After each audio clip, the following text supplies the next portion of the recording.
دوستو یہ محل جس کی تصویر آپ کی اسکرین پر ہے، یہ آج سے تقریباً 300 سال پہلے ایک عالیشان محل ہوا کرتا تھا، لیکن جیسے ہی اس محل کے مالک کی موت ہوئی، کسی کی ہمت نہیں ہوئی کہ وہ اس محل کے اندر رہ سکے۔ کسی نے بھی اسے دوبارہ آباد کرنے کی کوشش نہیں کی۔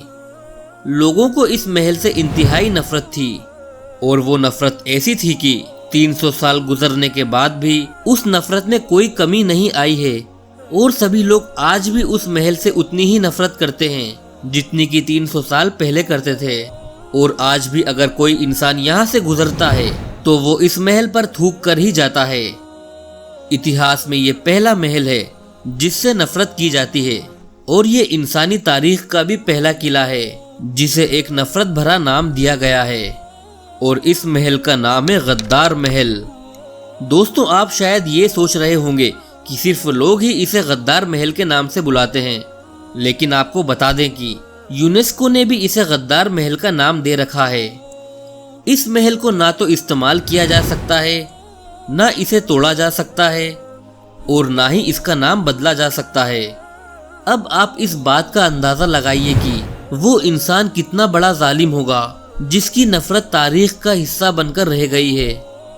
دوستوں اس دنیا میں لاکھوں کروڑوں انسان ایسے تھے جن سے لوگ نفرت کرتے تھے، لیکن اتنی نفرت کسی سے بھی نہیں کی گئی تھی کہ اس کے گھر کا نام ہی غدار رکھ دیا ہو، اور یہ انسان بھی ایک غدار ہی تھا۔ اتہاس میں جس طرح اس انسان کا ذکر ملتا ہے، اس سے یہ ثابت ہوتا ہے کہ غداری ایک ایسا جرم ہے جو کبھی بھلایا نہیں جا سکتا ہے۔ سب سے دلچسپ بات یہ ہے کہ جن لوگوں کے لیے اس انسان نے اپنے ملک اور اپنے لوگوں کے ساتھ غداری کی، انہی لوگوں نے اسے اتہاس کا سب سے بڑا غدار قرار دیا، اور اس کے محل کو غدار محل کا نام دے دیا، اور اس غدار انسان کا نام تھا میر جعفر۔ دوستو میر جعفر کا یہ غدار محل بھارت کے پشچم بنگال کے مرشد آباد میں ہے۔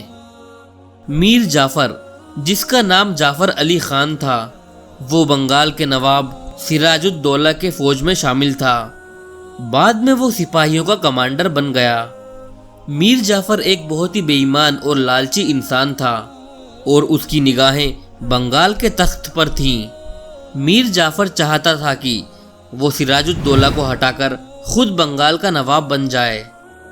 اپنی اسی خواہش کے چلتے اس نے نواب سراج الدولہ سے غداری کی اور انگریزوں کے ساتھ مل گیا، اور اسی غداری کی وجہ سے سراج الدولہ کی فوج انگریزوں سے ہار گئی اور بنگال میں انگریزوں کا قبضہ ہو گیا۔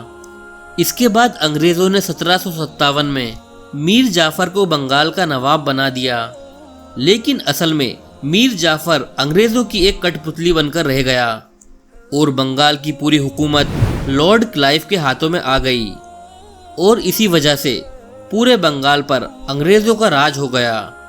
انگریزوں نے وہاں کی بنگالی عوام کو خوب لوٹا اور ان لوگوں کو غلام بنانا شروع کر دیا۔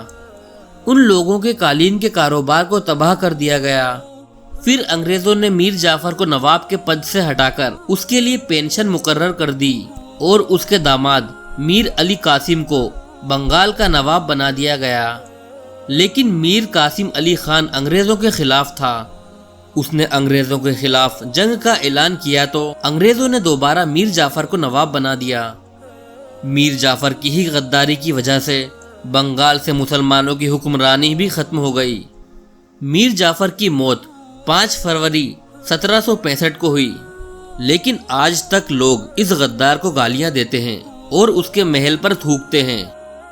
دوستوں غدار غداری کر کے دنیا سے چلا جاتا ہے، مگر اتہاس غداروں کو نہیں بھولتا، اور انہیں آنے والے لوگوں کے لیے عبرت کا ایک نشان بنا دیا جاتا ہے۔ آپ کو ایسے ہی کئی غدار دریلیس ارطغرل اور کرولوس عثمان میں دیکھنے کو مل جائیں گے، اور اتہاس گواہ ہے کہ خلافت عثمانیہ کا خاتمہ بھی اپنے ہی غداروں کی وجہ سے ہوا تھا۔ دوستوں آج کی اس ویڈیو میں بس اتنا ہی۔ امید ہے آپ کو ویڈیو ضرور پسند آئی ہوگی۔ ویڈیو اچھی لگنے پر اسے لائک کریں اور اپنے دوستوں میں ضرور شیئر کریں۔ تو ملتے ہیں نیکسٹ ویڈیو میں۔